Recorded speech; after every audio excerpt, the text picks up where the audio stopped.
Good in the hood, YouTube. This is Crazy Samurai, and anyone here bringing another video. Today I wanted to do a review on episode 19 of Power Rangers Dino Charge. This is the second to last episode of the main part of the show. I'm not referring to the specials due to the fact that though they exist, they're not directly connected, so understand that now. So episode 19, I will tell you this much right now, was great. The episode is entitled Wishing for a Hero.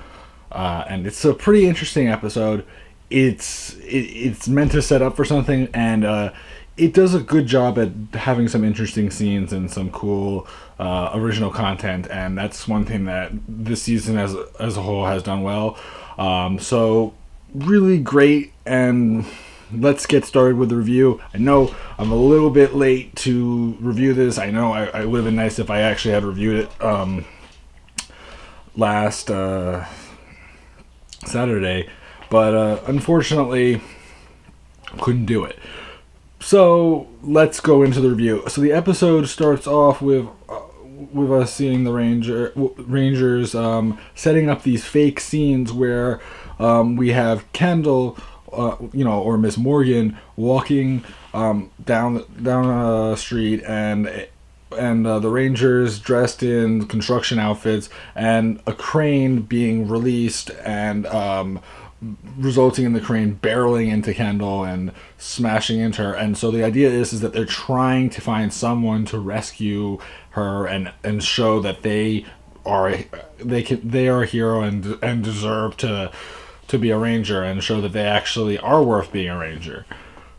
The thing is that it's not working. The first time they do it, the person even asks for money, which is like, yeah, you're a real nice person. If the moment you save someone, you're like, where's my money? It's like, yeah, you're not a hero. You're just like really, really annoying, and you're just someone that you just want to say, get away from me. Like, what's wrong with you?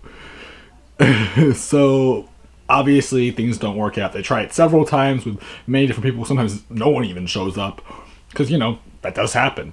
But even so, they try things, and the reason is because they need to have a Ranger to act as the Purple Ranger, so that the Energem will work, and so that the Plesiosaur will continue to exist. So that all happens, and they decide to walk through the park, and at one point they come across we hear about how the Energem's not bonded, and we actually then see Fury snooping on the Rangers. So what happens is that we also see our villain for the episode, which is good, because I'm kind of sick of seeing I'm kind of sick of seeing Meteor, and so Meteor is gone. And who is here this episode? Wishstar. So Wishstar is an interesting villain. As far as fighting goes, not that much. We actually see of him actually fighting. But knowing that his name is Wishstar, you might think, wish. What does that mean? Well, the wish aspect is a lot more connected to what his purpose is, and that is that he has these wish cards that he uses, as well as he can turn other pieces of paper into things that can be used as wish cards that will actually come true. So all of his wishes do work. So as a result, he wants to claim the Purple Energem and bring it to Sledge so that he can be free, but Fury thinks, no, I want to bring this to Sledge, and I don't want you to have it at all. So they end up fighting, and the thing is that Wishstar uses one of his cards and writes down Fury Freeze, and so when he uses it, it makes Fury freeze in place. It's temporary, but it's still long enough for him to get away from Fury and stop his attack that would have attacked Wishstar. So that all happens, and following this, we see the Rangers in the park, and we go to this booth where there's this person giving out these slips of paper where you could write wishes on them and put them in a box, and the idea is that maybe you'll get a wish.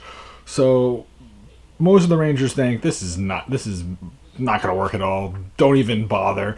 But as you may have guessed, Koda knowing how he isn't necessarily the most intelligent in the show, but he's still a cool character.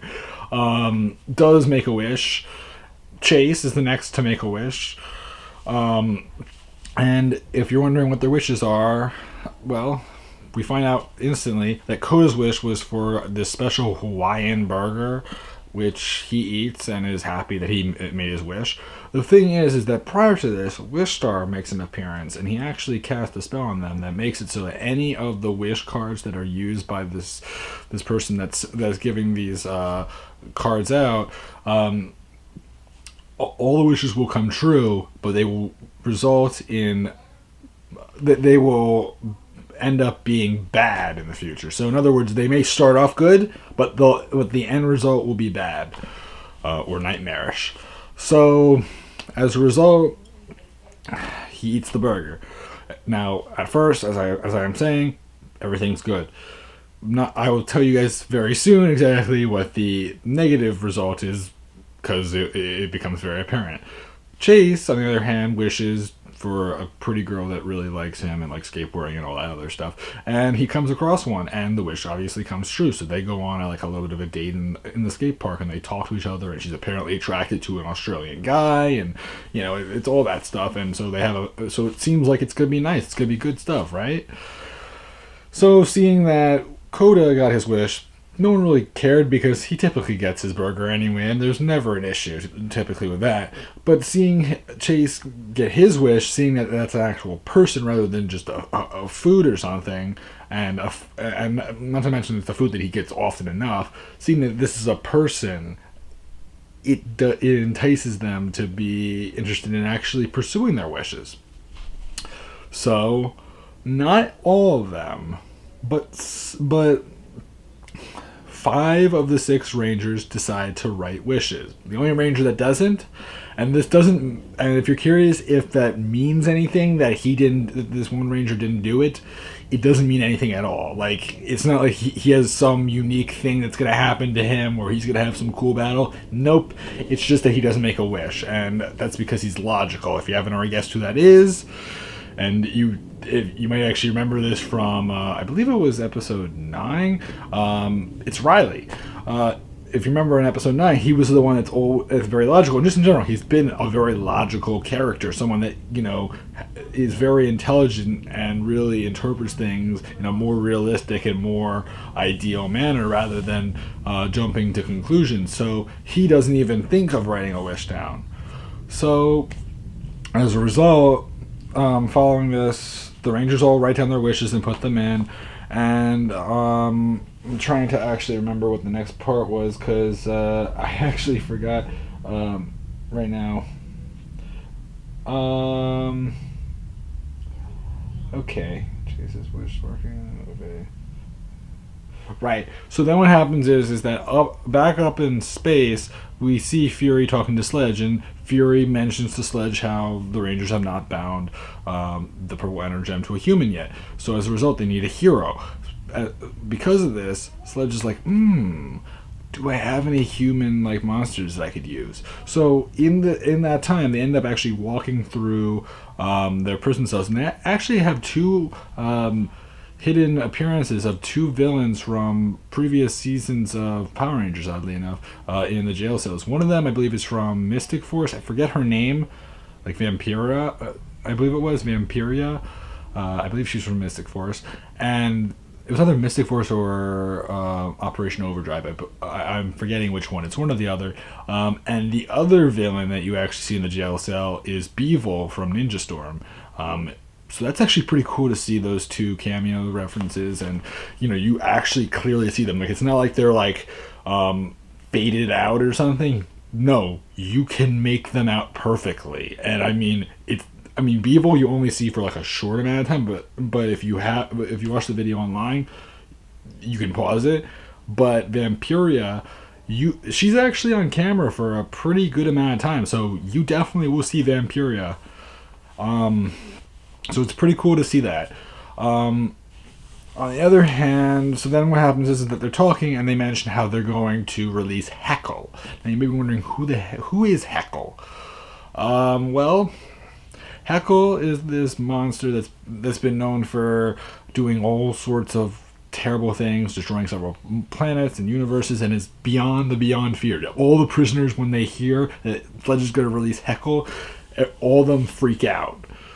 The prisoners themselves freak out, and heck, most of the Wrench and Fury and all those other characters are kind of freaked out. But the thing is, Sledge still wants to do it because he knows that he looks like a human, and he does.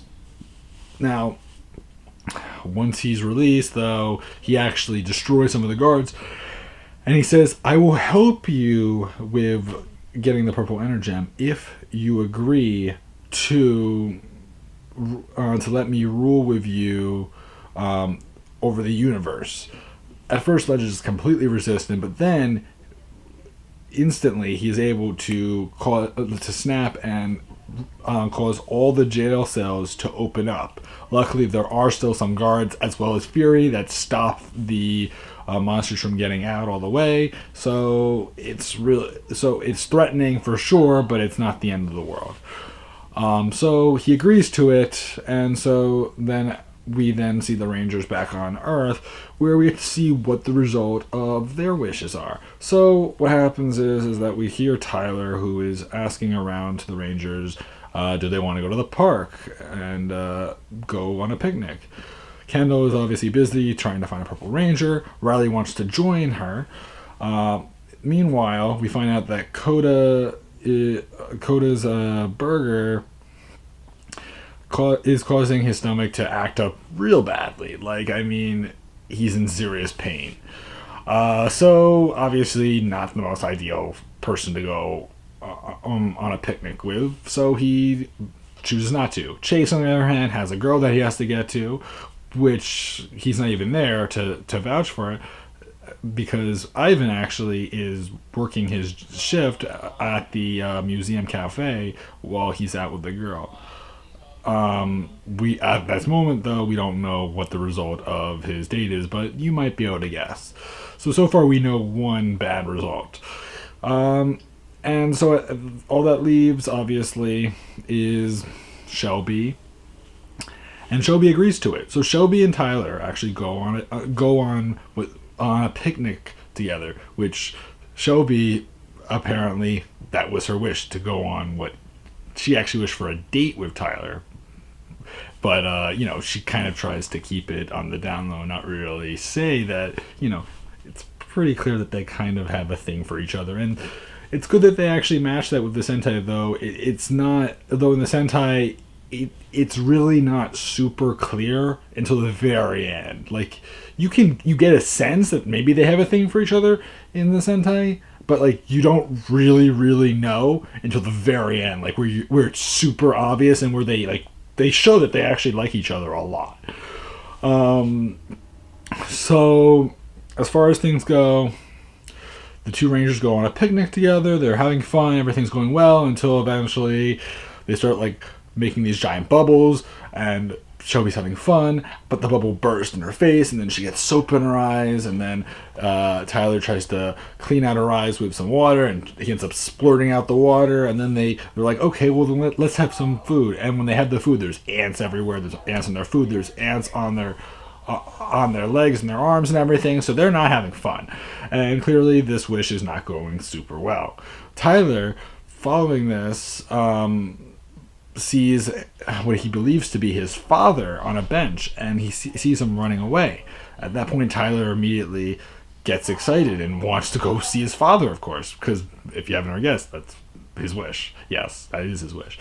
But, of course, due to the fact that Wishstar cursed the wishes, things don't go according to plan. Actually, Wishstar gets in his way and attacks him, and Shelby has to actually save him.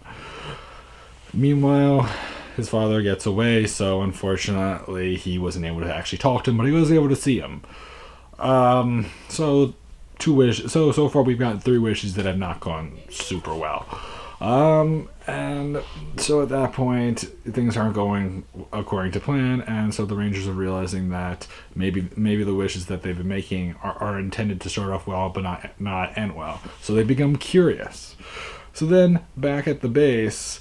Actually, back in the cafe, we see Kendall and Ivan talking to each other, mentioning how like where the Rangers are and all that. And then Kendall asked Ivan what wish did he make, and he mentions that his wish is something that all knights apparently wish for, which is to save a damsel in distress, which makes sense since that's historically kind of thought of in like fairy tales and stuff like that, which works.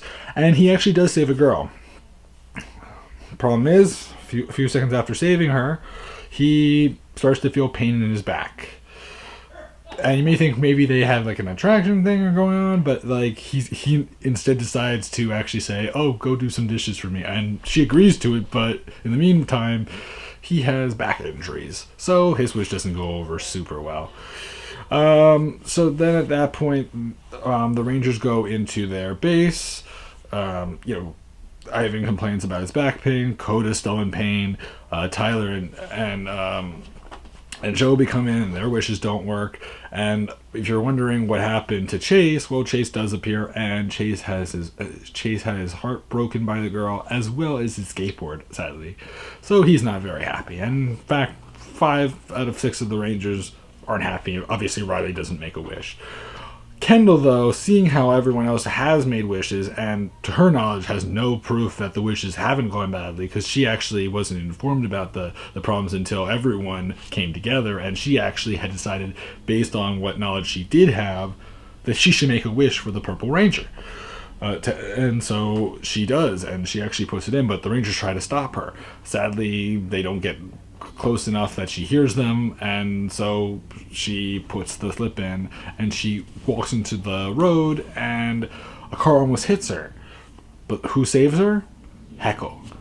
Heckle saves her, which makes a lot of sense, knowing that the wishes don't really work very well.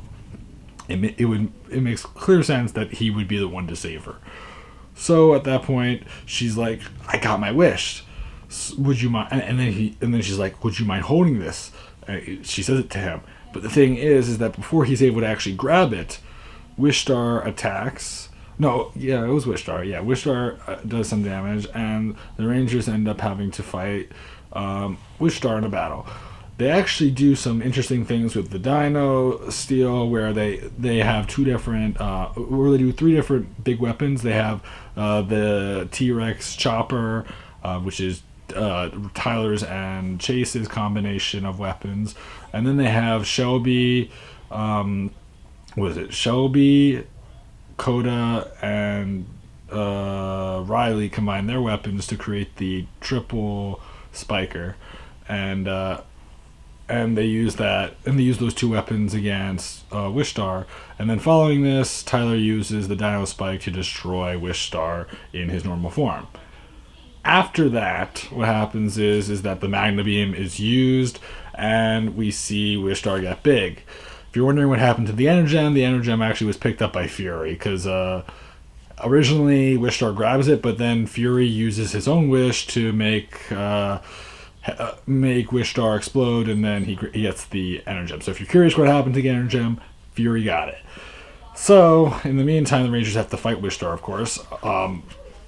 When he's giant, and they actually use the Ankylosaur and the Pachysord against Wishstar, as well as the T-Rex Zord, if you haven't already guessed, because that's typically the base of the Zord, of the the main body of the Megazords. So that all happens, and they end up fighting Wishstar as well as some Evazords, which help, of course, but there's Ivan, so Ivan helps destroy the Vivazords as well as Wishstar, and they all manage to pretty easily destroy the Vivazords as well as Wishstar. And Wishstar wasn't that much of a threat other than his, wish cards. So he gets destroyed. So then, following this, we see a scene in space where we see that Wrench was able to insert the power of the purple Energem into Sledge's gun that he has. And as a result, he has the power of the purple energem. And if he were to shoot it, he could blast a hole in the spaceship. So he has to be careful. But he ends up getting into a fight with Heckle because Heckle wants, he knows he got the purple energem, but sadly, Heckle was the one that Heckle did not get it. Fury got it, which means he's not getting to rule at all. And yeah, it's about that. So as a result, Heckle and Sledge fight each other. Heckle uses a special attack, but in the meantime, what do you call it? In the meantime, Sledge uses his blaster. So they attack each other, and Sledge prevails, and Heckle is locked up. Back on Earth, we hear the Rangers talking about how what they should do next in order to deal with getting the purple energem from Sledge is go into space and fight and fight Sledge, because that would be the one thing that he would not expect, because typically they're on Earth, they're never in space. So that's the next episode where they're supposed to go, is on Sledge's ship. Now, there's one thing that I do want to mention that they did mention. This isn't something that's necessarily super important, but it is something to note, which makes me feel that expected in Dino Supercharge, expect Heckle to return. One thing that they said was this whole entire aspect of is that he didn't want the Rangers to know that he had powers and that he was evil and all that. Probably implying that eventually he might appear and there might be some scheme that might occur where Heckle escapes or something, and there's a whole scene, and there might be a major battle, and we'll probably see the monster form of Heckle. So that's interesting, because that does make things interesting. One thing I will note that I'm pretty curious about is that we know that the purple that we're supposed to be getting our Purple Ranger we're supposed to be getting the Purple Ranger very soon, and if you don't know already, Kendall's supposed to be the Purple Ranger. So I'm kind of curious as to how they're going to make that work. Are they going to give it to her before they go into space? Is there going to be some unique scene? How are they going to kind of make that work? Or are they going to actually wait till Dino Supercharge? The reason why I'm not sure is because from some reasons it sort of sounds like they were supposed to do it this season. So maybe they altered some of their planning, or maybe the summaries weren't all clear, so we really don't know. But I've seen images, so I'm pretty curious. Don't say it's not happening episode 20, but I don't know. And some of the information sort of seems like it's not very clear, so we'll have to kind of wait.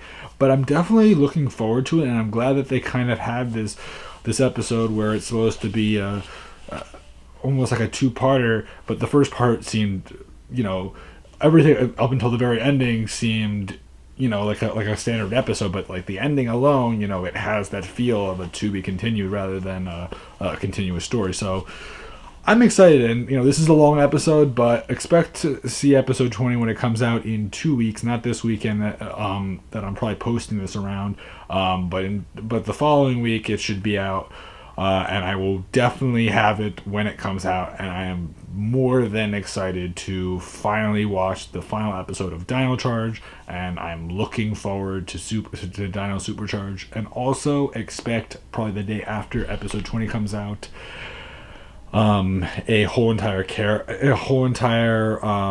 review of the show as a whole in regard to how I thought Power Rangers Dino Charge worked, and discussing characters and everything else, and just doing a final thoughts and everything like that for the overall Dino Charge season, and whether or not I consider it was a great season or not, and going over all that. So expect it very soon. So until then, guys, bye bye.